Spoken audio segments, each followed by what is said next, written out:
জানেন কি অতুল প্রসাদ সেন কে ছিলেন? অতুল প্রসাদ সেন ছিলেন একজন কবি, গীতিকার ও সুরকার।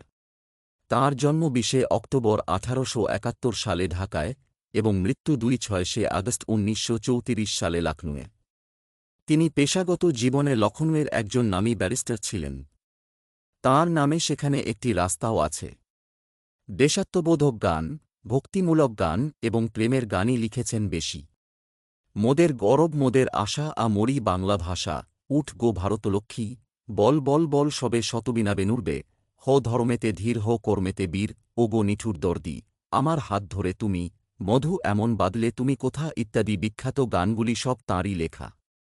গানের জগতে একটি ধারাই তৈরি হয়ে গিয়েছে অতুল প্রসাদের গান নামে। নিজেও গাইতে পারতেন।